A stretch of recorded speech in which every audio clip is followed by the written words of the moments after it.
Hello and welcome to another episode of our podcast we are calling Chatting with Slava the Jordanian. I'm your host, STJ.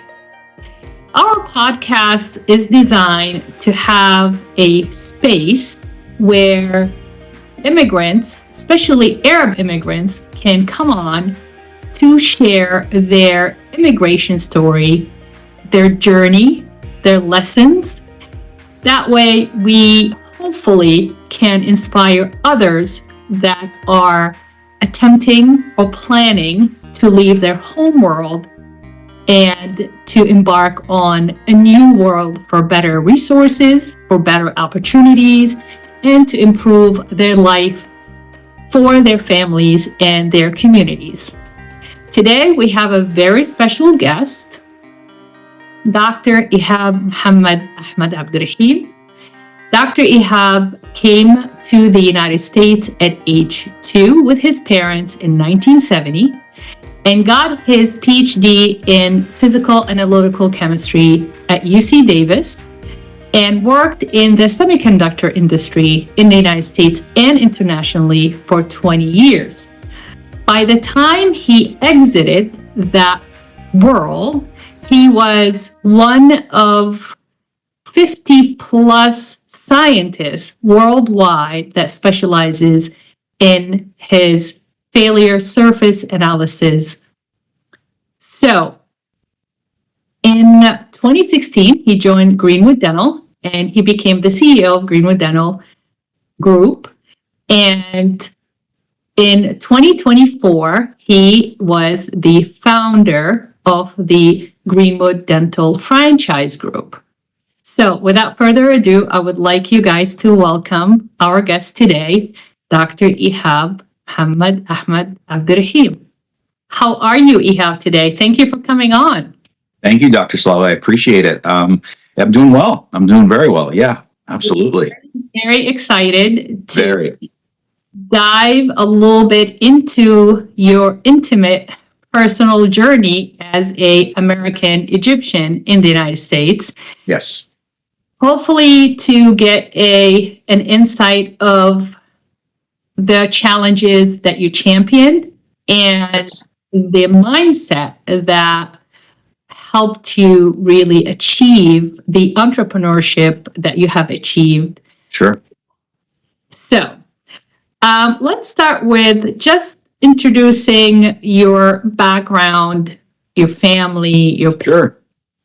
Yes, absolutely. So I'm going to introduce kind of when we came to the United States originally.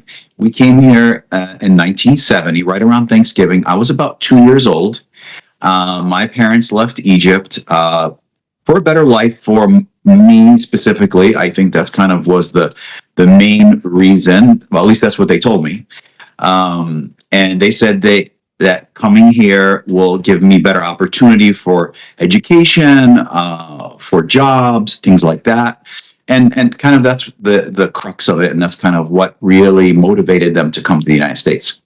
So we arrived here in 1970 and my parents moved into like a one room, like apartment almost. It's like a studio, I guess you'd call it, above in this house. And we were there for a certain number of months. And my dad worked as a security guard for about 6-8 months, maybe a year. And my mom worked as a seamstress in the fashion industry on Fifth Avenue or in New York City. And from there, we kind of moved around a little bit and we kind of settled in Jersey City in the end in an apartment on Kennedy Boulevard. And that's where most of my young life, where I grew up basically. So up until 8th grade, we lived on that in that apartment. And after that, when I graduated 8th grade, we had bought a house in an area in New Jersey called Old Bridge. We moved there and I did my 4 years of high school there. It was really nice. Very different worlds. I can go into that a little bit later if Dr. Slava wants me to, but Jersey City and Old Bridge are very different in the way they interacted with me as a person, as an immigrant, and how I was seen or perceived by my friends.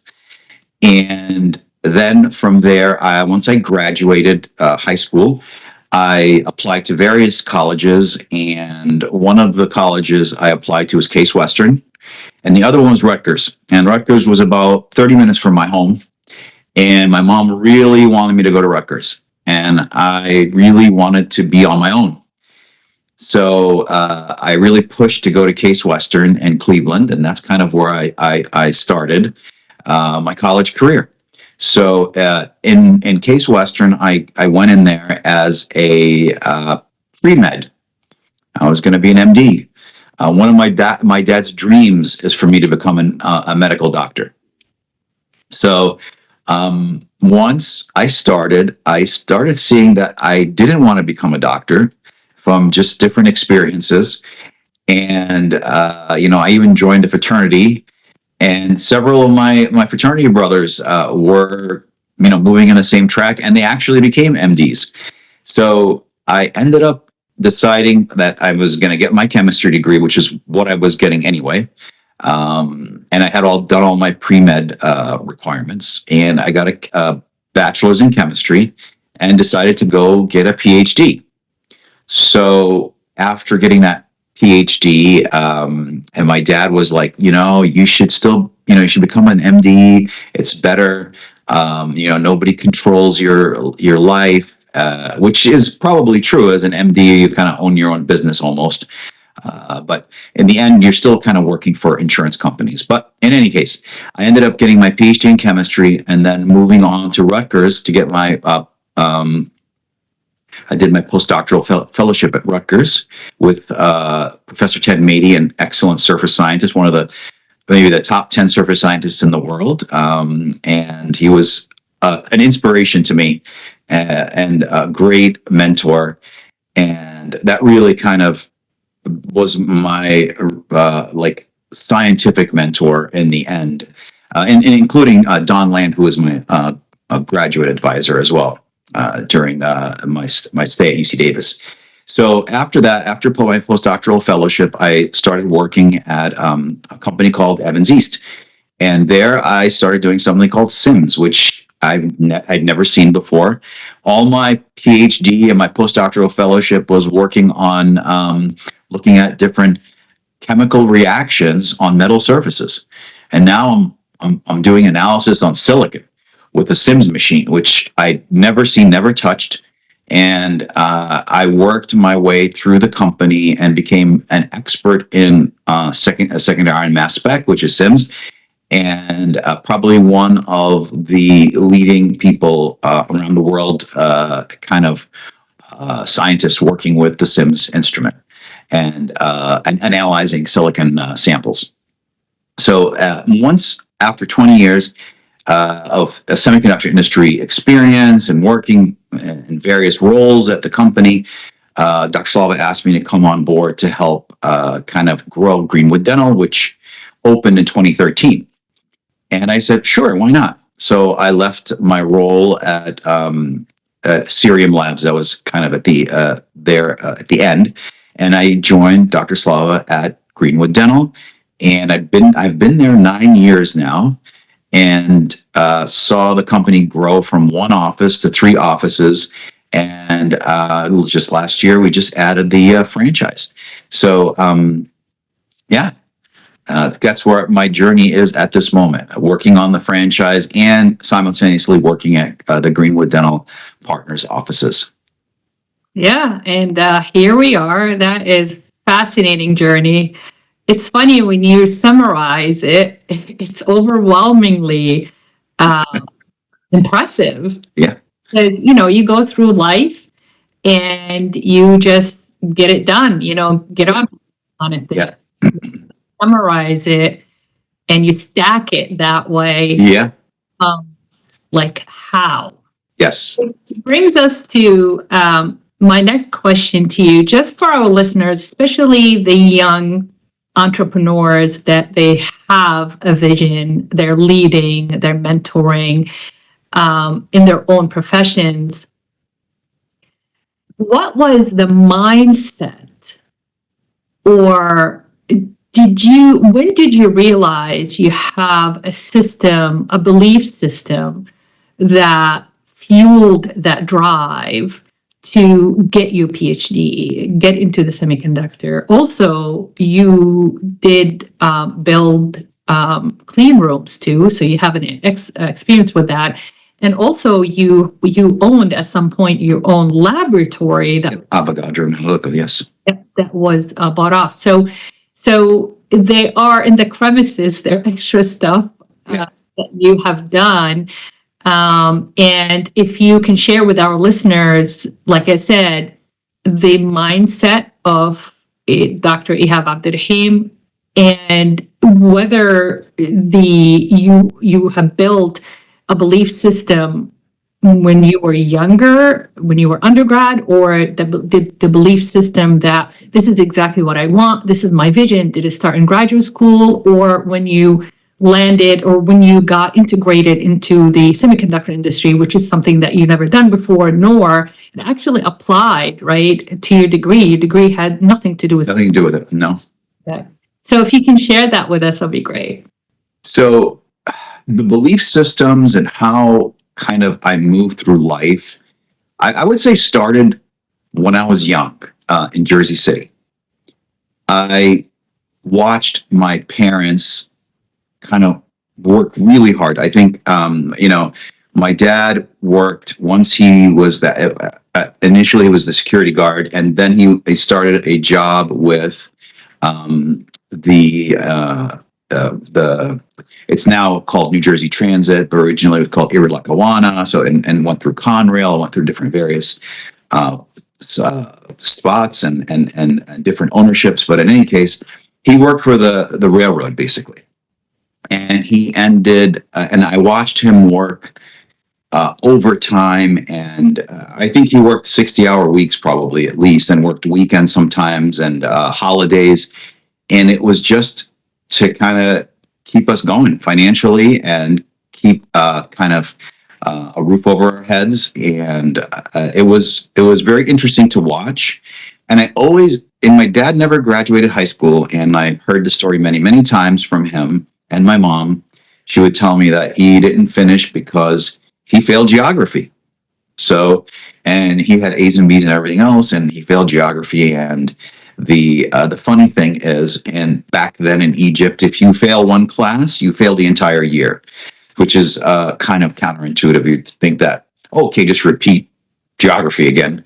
But he said, well, I'm not going back to school in the beginning of the summer once he finished. And then I believe at the end of summer, they said, okay, if you come back and take the geography test again or retest, and you pass, we'll pass you for your previous year. He said, absolutely not. This is a system that doesn't make any sense to me, so I'm not going back to school. And what happened with my dad then, my grandfather, his father, told him, well, then you got to go to work. You're not going to sit at home, do nothing. So my dad ended up kind of working various jobs and ended up in Cairo. And then that's where he met my mom, and then they came to the United States. So again, watching my parents, how they interacted with me with regards to schooling was very, very big actually. And that story of my dad stuck in my head. And I said to myself, I think I really need to pay attention and really work on schooling. And in Jersey City, you live in an apartment building, and it's not a safe area around where kind of where we lived. Our building was safe, but kind of leaving that Kennedy Boulevard area going out, it's becomes unsafe. But so I really had no friends per se that I can go visit like I did when I moved to Old Bridge. So I go from school to home, do my homework. And I'd watch some TV with my mom, and we talk, because she was a stay-at-home mom since I was in kindergarten. And so she worked for several years before that. And then she ended up staying at home while my dad worked. So they don't have to have any kind of daycare. So she did her best with helping me with schooling, which was kind of cool.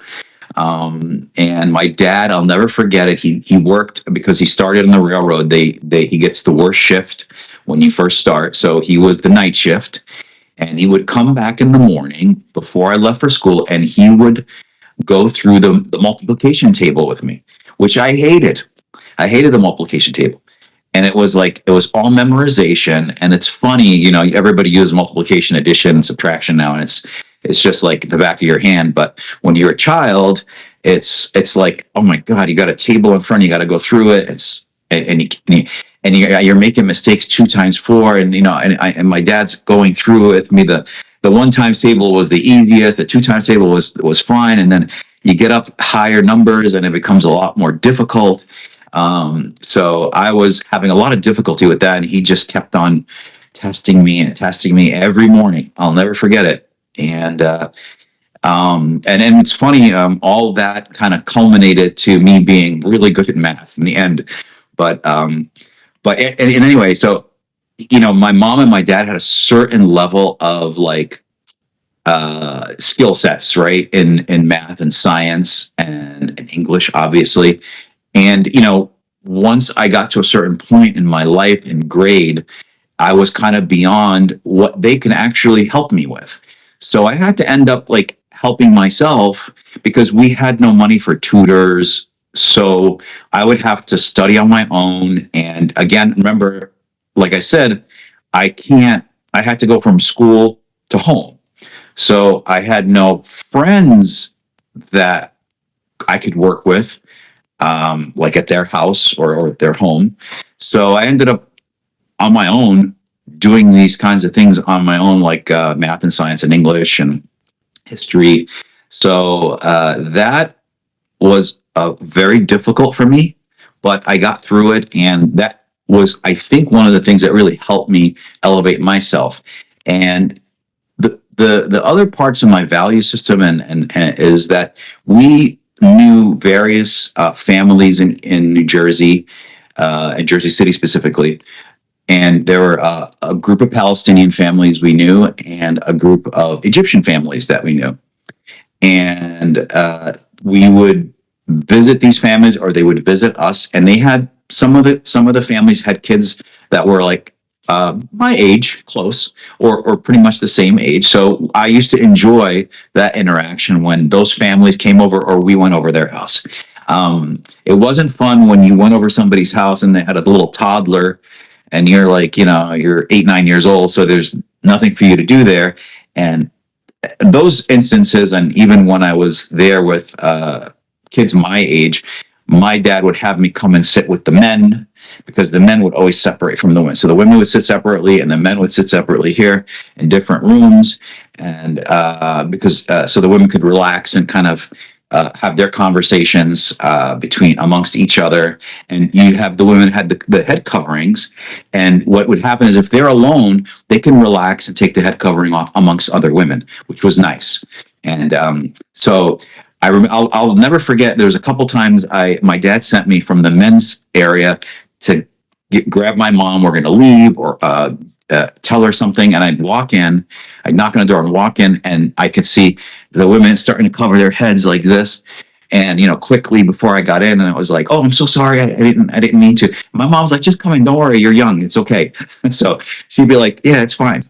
So it was a very interesting kind of upbringing where I was American in school and Arab at home, meaning that all my interaction up until 8th grade, other than in school with friends that I made there that I never ever interacted with outside of school, I got all that kind of the value system, the culture, just everything from my family and the families we would visit or they visit us. It was really nice, and I think that kept me grounded in our culture. If my dad had only American friends, for instance, I would never have stayed grounded in the Egyptian or Arab culture, like I did with them at that time. So it was a great experience, and I think that was part of what added to my value system and how I thought about life. And it was a really, I would say, unique experience for me as a person. And then we moved to Old Bridge, and everything flipped. Um, we didn't see our friends anymore in Jersey City. Every once in a while we would visit, but not as often as we used to. So, maybe we'd see our friends once every few months, and versus we'd see them maybe once a week when we lived in Jersey City. Because Old Bridge was about 45 minutes outside of Jersey City. So at that point, again, my dad is still working. My mom is taking care of me and home and everything like that. And so I got to know some of the neighbors in the down the street. So one of my neighbors was Rick and Keith and Thada and Hani. They were actually Egyptian as well, which they lived next door to me. And Keith and Rick lived across the street. But it was really neat because now I'm more in this American atmosphere and not in the Arab atmosphere, except when I'm home with my parents. So now it's very much. It's very different. It's more like I'm spending a lot more time with my friend Keith and Rick, for instance, or my friends.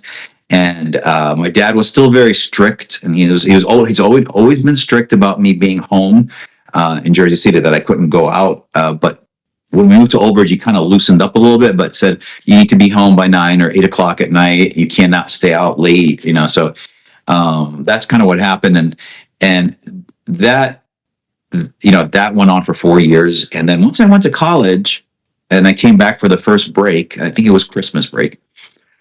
So I was going out, and I was going to go out with Rick and Keith, and I was like, "Oh, Dad, I'm going to go out with Keith and Rick, and what time do you want me to be home?" He goes, "It's up to you. You can come home anytime you want." So I was like, I was expecting to say, "You got to be home at 9 o'clock," and I was like, "No," So I ended up going going out and staying out as long as I wanted, but I still kind of, in my mind, I still had this clock going that, you know what, I gotta be home by 9 or 10. And I still, in the beginning of that break, I still came home earlier. And as the years went on, I stayed out later and later. And again, my dad never questioned me in any way. The only person that questioned me had to be funny, and it was really funny. It was my mom. She'd be like, "Where are you going?" I'm like, "Oh, I'm just going out with my friends." She's like, "Oh, I'm going to make dinner and stuff like that." And I'm like, "Oh, okay. I'll come back and eat later." She's like, "No, you should come back." I'm like, "Well, I'll eat a little bit later." But sometimes I would stay and eat with them. So we can kind of eat as a family. But when I got to college, it was, again, even further away from the Arab culture. And what brought me back to that Arab culture, I believe, again in college, were the Arab friends I made there, which I thought was really nice. And obviously, your brother's one of my best friends, Slava, and I met you as well, and your and Ferris, your older brother. So it was really nice getting back into that Arab community feel, So that's kind of where I built a lot of my moral compass, I would say, and how I kind of made it through my life, and kind of the mindset I had, and how I want to, how I want to get through college and through graduate school.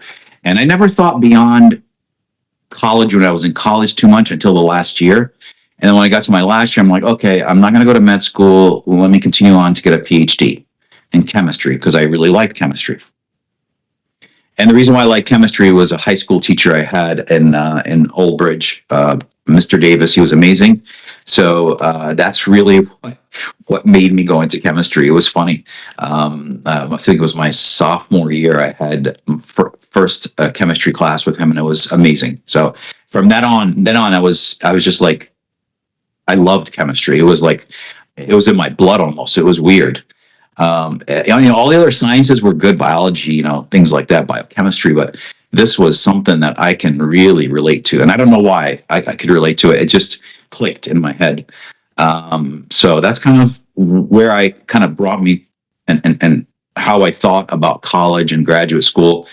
And, but yeah. Wow. Yeah. So let's back up a little bit. So your dad had the ability to decipher math in English, right? He had no problem, or yes. Yes, yeah, he was unbelievable in math. Like, he could do addition, subtraction, multiplication, division, even long division. He did it by hand. And what was really cool back in the day, back when, in my youth, calculators weren't really a thing that you had in your home. I believe people had calculators, but more like they had the scientific calculators, engineers, maybe scientists had them, but as a grade school student, I had no calculator. So everything was by hand. And my dad, well, obviously back in Egypt, he learned math that way, all by hand. So he was very good at it. He can do all the stuff in his head. It was really, really neat. My mom could as well. It wasn't that she couldn't do math, but my dad is the one that was the one interacting with me. But yeah, so that's. See, Dad was naturally mathematical because if I remember correctly, when he left El Mansoura to get a job in Cairo, he was a bookkeeper. Yes. Into accounting too. So yes. I lived with him. He is a close guy, and you're an apple tree. The apple doesn't fall away from you. You're such a number person. You cannot trust me with numbers for the life of me. Now, as your father worked nights, you had to do homework, and I know you shared this with me. Now, your mom's education, not beyond high school, was more French. So your mom is her second language was French, and then third language was a little bit English. How did she manage? It's funny. It's funny. I used to watch her, and she took. So this is really, really neat. I believe my dad had a decent understanding of English when we got here. So he might have taken some English classes in Egypt when he was in school. He dealt with the English a lot in. Yeah. So his English was good. But again, my mom's French was better, right? And she went to a French school. So I don't believe, and I'll tell you why I don't believe this. I don't believe she had exposure to English in Egypt. What happened is when she came here, we used to have a college which was like a couple of blocks from us, and it was called St. Peter's College. And she used to go take like night classes for English. And so that English she learned, that little bit of English she learned, she utilized it to translate whatever it might have been from English. So she had to translate what she was looking at. Let's say it was math.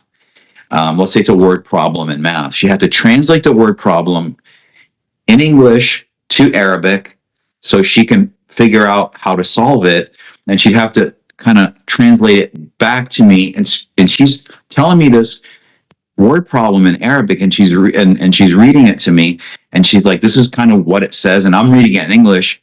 So I'm like, oh, okay, so I get it now. Okay, so that's kind of, but it was funny watching her, like how she translated things back and forth, and she would even mix, French in there, and it would be, and I didn't know French, so if she started talking to me in French, I didn't understand what she was saying. So, but yeah, that was an experience. That was an experience, and I learned quickly how to do these word problems on my own, because it would take a long time to go through these word problems with my mom, because again, she's translating back and forth. So, but it ended up that you have siblings. You're the only child. Yeah. You didn't have an older sibling that can hold your hand and no. Yeah, so you were it. So it's fascinating if we can discover the tools that you have used. If you can remember, I'm not sure if it's a blur. At what point you start to figure out science on your own. And I know that from knowing you, I know you have the innate, you are wired for chemistry. I believe that 100%. I've been married to you for 32 years. I saw you go through graduate school. I saw your lectures, presentations. I have sat through numerous discussions with other scientists. You are wired for chemistry for sure. I think that's the way you were born. But when you broke beyond the need for your parents to help you with your homework, and broke away from that and become independently self-sufficient, what is it? Do you believe that's because you have the natural ability to solve problems? And it's funny you just said it's the teacher that inspired you to stick to chemistry was Davis. Mr. Davis, yeah. And you went to UC Davis. Yeah, it was very weird. Yeah, I agree. So at one point, do you remember at one point that was like, oh my God, I can do this on my own? So I would say, for sure, high school. Without a doubt, I was doing everything on my own at that point. If I remember correctly, I'd say starting around sixth grade, I was able to kind of do these things on my own. And again, it's not like it was a switch. Sixth grade and seventh grade, I got a little better. And then eighth grade. Then by high school, I was just purely on my own. I would, it was funny. Like you said, the people had older siblings, right? So in high school, for instance, I, study for math or study for chemistry test or whatever it might be. I just would study on my own because the friends that I had that I could have studied with, just weren't into the math and science that like I was. So I was just doing that on my own. And I didn't have the older siblings. Again, like some of the people I knew in high school, they had older siblings where, they could help them with, the chemistry class and things like that. And it ended up, well, I'm going to put chemistry aside for a second, but the math and things like that, I had to do really kind of on my own. But like you said, chemistry is a thing that once I started in that class, it clicked and it was weird. I don't even know how to explain it. I could look as I look back now, and look back at some chemistry books from when I was younger, or if somebody asked me a chemistry question, somebody who's young, who's a kid of a child or a son or a daughter of a family friend, and they ask me a question, I can look at them. I can actually look at the chemistry book and think back and figure the problem out, even though I hadn't seen it for such a long time. And it's just that it just chemistry for me, I don't know, it just works. That's basically it. Chemistry is your intellectual language, I believe. Yes. And I test you all the time. We'll be just randomly watching the show, and I said, "Hey, Ihab, what's this?" Yeah. Like, I'm like, okay, he's still there. I can't remember. We just had a conversation the other day, and I don't remember what it was. It was about something, and I went down a rabbit hole it was about the show Landman we were watching. And we were talking about how people think that, that alternative energy is where we're going to be in the next couple of years. And that's untrue. And Landman really kind of hit it. And hit all the high points of it. And it's like, well, you can't drive cars.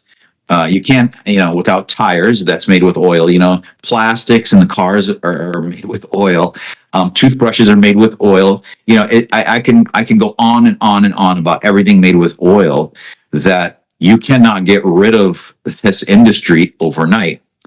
Even though, it's funny that, people on TV, the government, so you have a liberal side of thinking about it. It's like, well, we're going to change everything over to solar and wind farms. And it's like, no, it's not going to work like that. To make these solar panels or to create these wind farms, actually need energy to make them, and the energy you're using is oil, and it's an immense amount of oil to make a lot of these things. So, and then you use a lot of energy from oil or coal, let's say, to make a solar cell or a wind, just a windmill, right? And then you can say, okay, well, that windmill is going to give me that much energy. Well, it's not going to give you as much energy as oil. So you need another windmill and another windmill and another, and you have a whole bunch of them, like these windmill farms, and they still can't produce as much energy as oil and coal. It's a transition we need to do. And then yes, at some point we probably will run out of oil. So, but in the next 30, 40 years, the petroleum industry is not going away in anytime soon. It's going to be a while. So that's kind of where we went down that rabbit hole, and we're going down that rabbit hole right now. See that? It's my fault. That's okay. That's okay. So, your father was very devout Muslim. Yes. He was very committed to Yes. the tradition of Islam. Your mom was a lot more moderate. Yes. Did the best she can. Yes. And I, grew up in Saudi Arabia. My parents were not very religious. They did not really follow a religious structure per se. They were obliging because Saudi Arabia was very much orientated in that way. But I consider myself very, very spiritual, and I do draw strength from the divine. And when I get stuck and I can't find an answer, I turn to prayer and hope, and you hear me all the time, and hoping that the divine will reach down and pull me out of whatever pickle I am in. So, how, I know you went to Arabic school on the weekend. It was important for your dad to plant that faith, beliefs, and values of the Islamic culture as an Arab.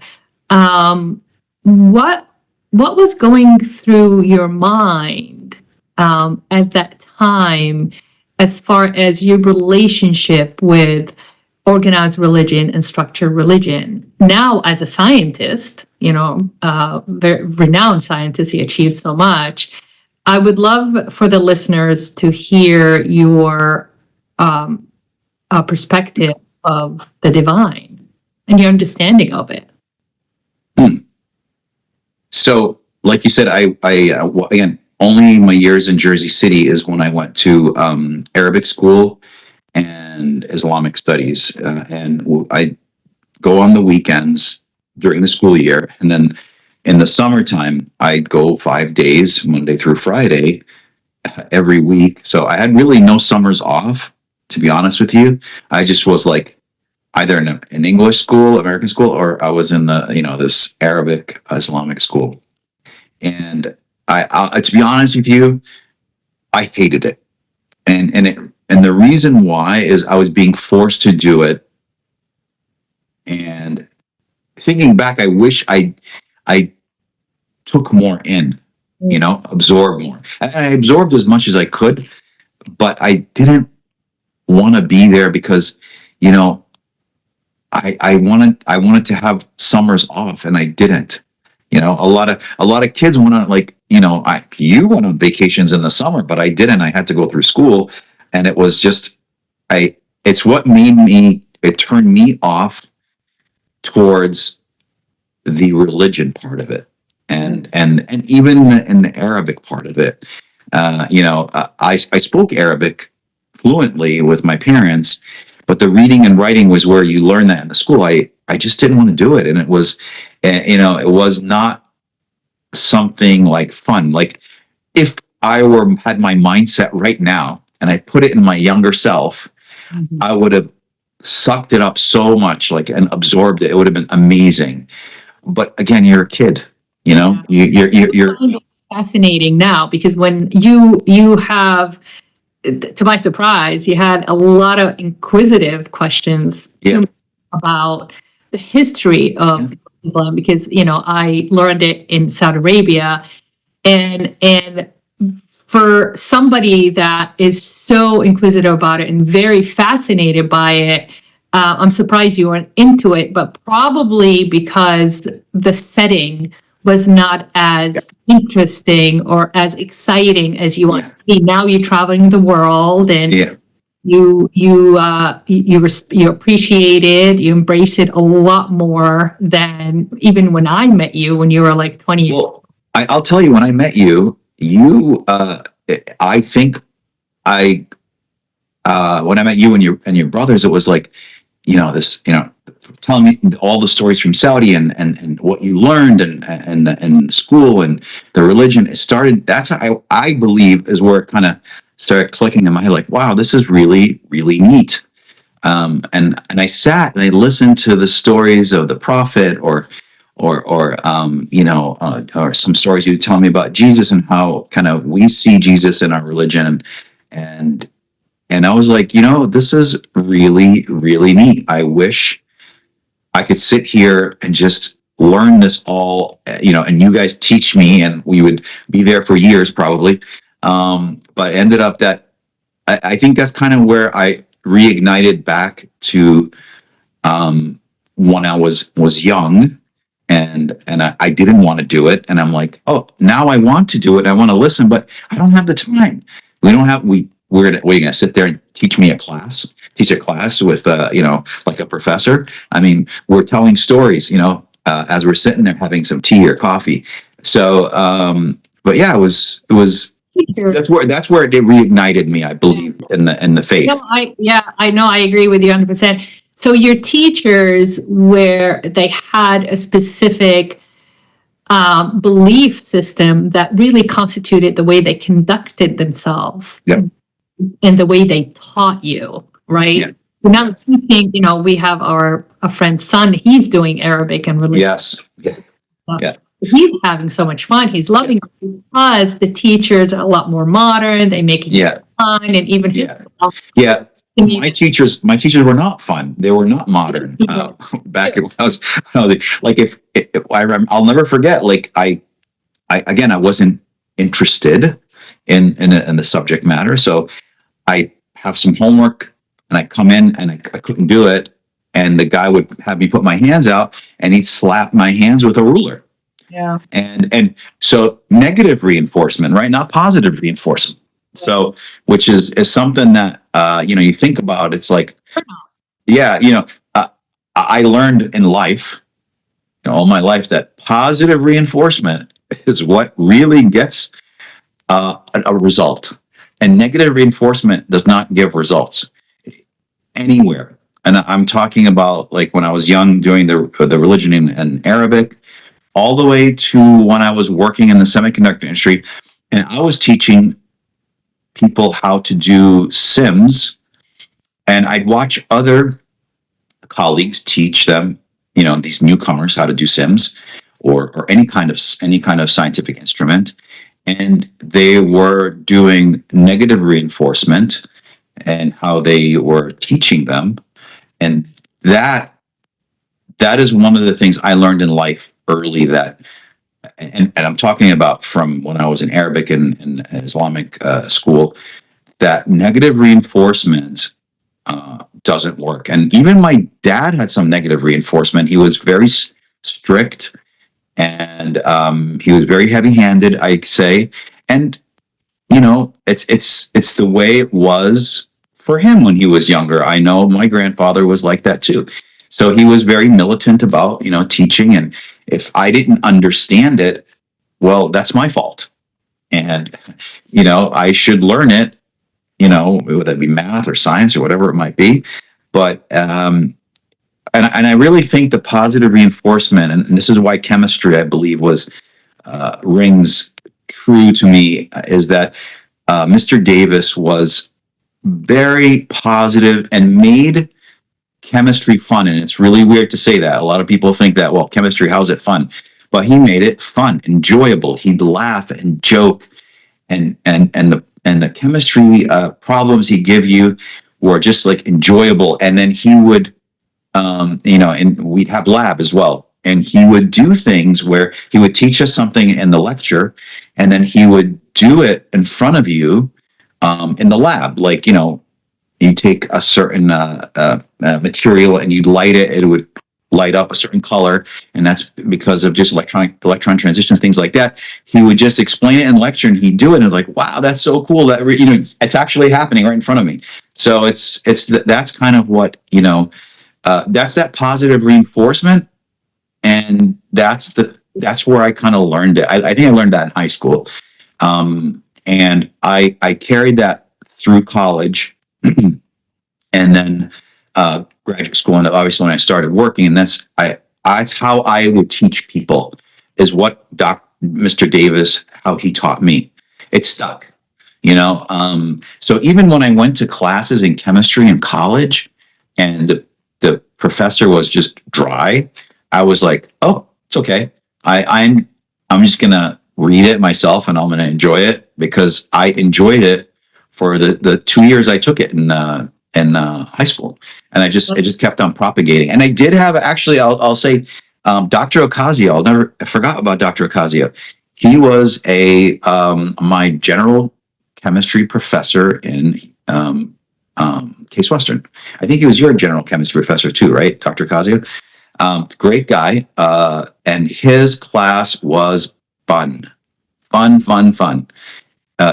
had the same mindset as Mr. Davis, but now he's teaching older students, right? And teaching like higher level chemistry, but teaching in a way that had that same, he had the same mindset, I would say, as Mr. Davis. Mr. Davis is teaching high school kids, and he's teaching college kids, right? And it's the mindset and how they present to these students is where it really rings true in your head and goes, wow, even the kids, I'll never, students that didn't like chemistry were still interested with Dr. Ocasio.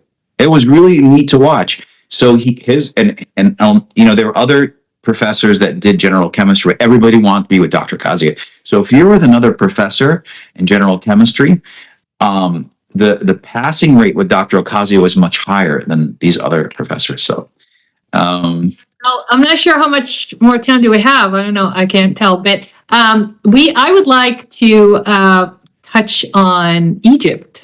Sure. Yeah.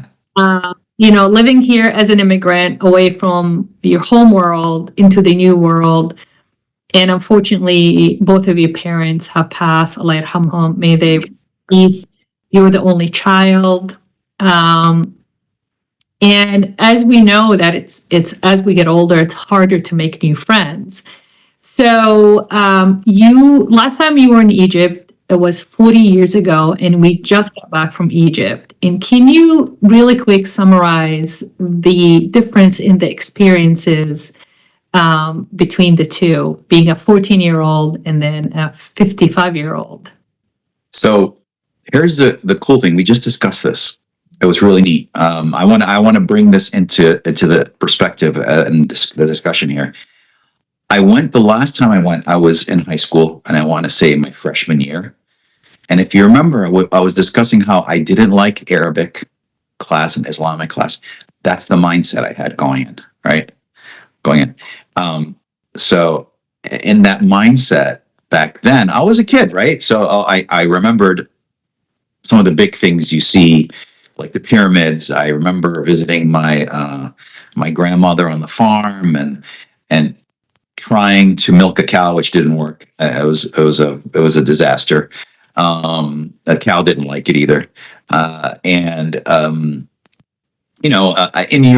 remembered my uncles back then, a little bit, but over the years you forget Egypt. The only Egypt you remember is if you saw a photo, or my parents would talk about it, that because they had gone, while I was, an adult.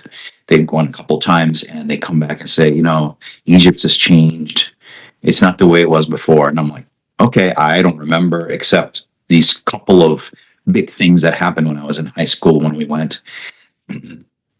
And when I got to Egypt this time, it was an experience I cannot explain. It's almost like I felt like I went on a pilgrimage, and it opened my eyes to a world, of family, culture, society, and just camaraderie between people that I never saw that here in the United States, except when I'm with, the short times I'm with some of my best friends, like Rick, for instance, from high school.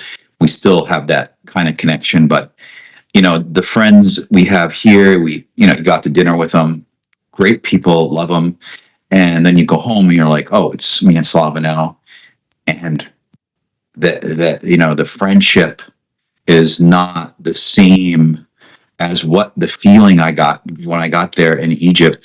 And not just the family, it's just you're sitting there and you're spending time. And I remember, Slava, there was a gentleman, and we were sitting at this coffee shop. We were waiting for my cousins to come and see us, and he handed you, you were saying hello to the little kid, and he brought the baby over, or the little toddler over, and handed her to you. That would never happen in the United States. Somebody handing you their child that you've never seen before. It will never happen here.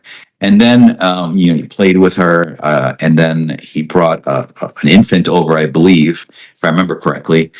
And the guy was so, like, I don't know, like, he almost was like, take them. It's as if they're yours, right? Yeah. And so it was a real neat kind of experience that I'd never seen before, except when, we're here with family members or friends that say, oh, they just had a baby. Here you go. You want to hold a baby? Sure. But this is somebody you never met. We have our friends here. They'll do it. But it's just an experience. And then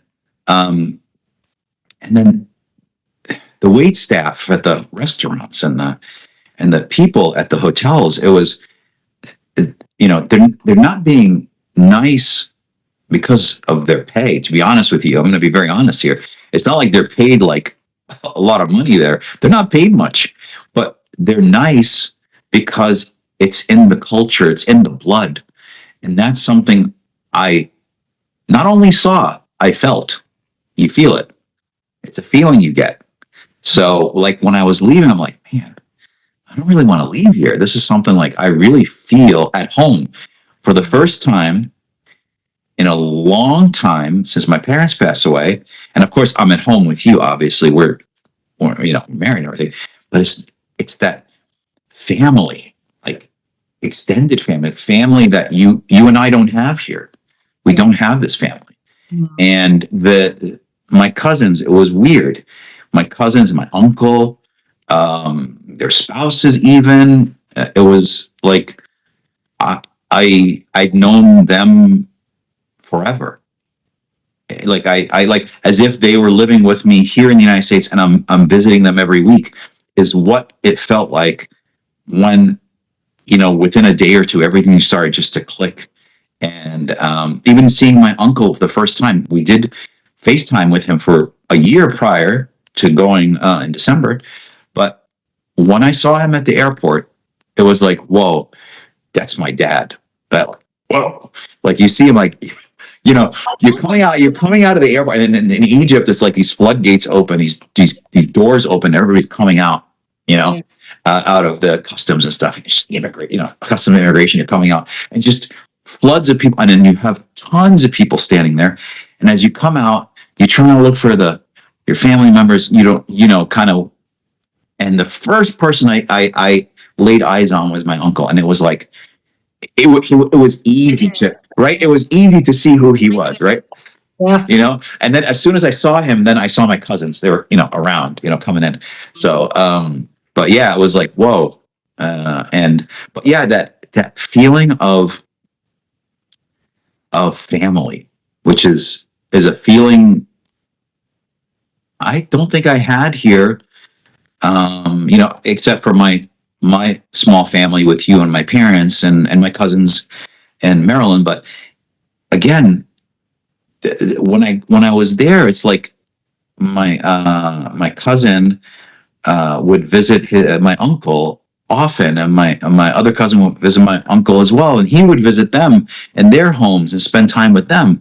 And that's in the 2 weeks I was there, and from what I heard from them, it happens often, and it's that you're looking at it and it's like, wow, you're taking care of your elders, but they're also taking care of you. People forget that because they're older, meaning like, oh, you got to help them with the things but they help you with their wisdom and what they learned and their stories. Yeah. They take care of you emotionally, spiritually. So, yeah. Affirmation. That's a support group. So would it be fair to say that you have experienced that traditional tribal connection as a tribe, as a support tribe when you got there? And that's one of the things, unfortunately, that we pay a very, very high price for when we leave our home world into the new world, unless you drag everybody back with you. So that leads us to the last point, which I would like to ask you if you can share with our listeners. Sure. As you know, this is a lot of people in Egypt are as we just found out this morning. So if anybody from the old world is interested in leaving, migrating, immigrating for life, better resources, what would now Ihab, as the entrepreneur, the PhD, the walk through life, what would be the advice that you would give them? So, lessons I learned in life, the many lessons, schooling, my parents, being with you and your brothers, and visiting Egypt. And if somebody would come to me and, somebody who's in their 20s or whatever, and I met them in Egypt, and they want to come to the United States, and they really are just thinking, wow, the United States is this amazing place, and it is. I would tell them, keep the connection with the old world. And I'm not talking about old world like it's an old place. It's the old world, meaning it's your roots. Keep your roots with you.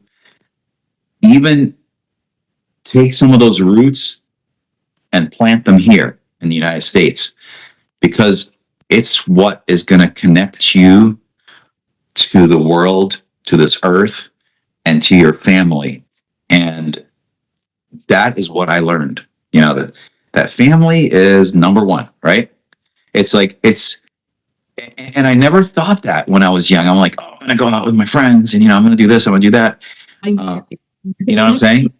Yeah, you never think that way. No, well, now I'm older and I look back and I go, wow, after this 2 weeks I spent there, I'm like, I feel like I should have done this sooner. And, how much time do I have left on this earth? I don't know. But, I'm going to make the best of it. And I'm going to visit as often as I can Egypt. And I'm going to lay some roots down there at some point very soon. I'd like to get an apartment there, and so I can visit often, because, we're getting close to our retirement years, right?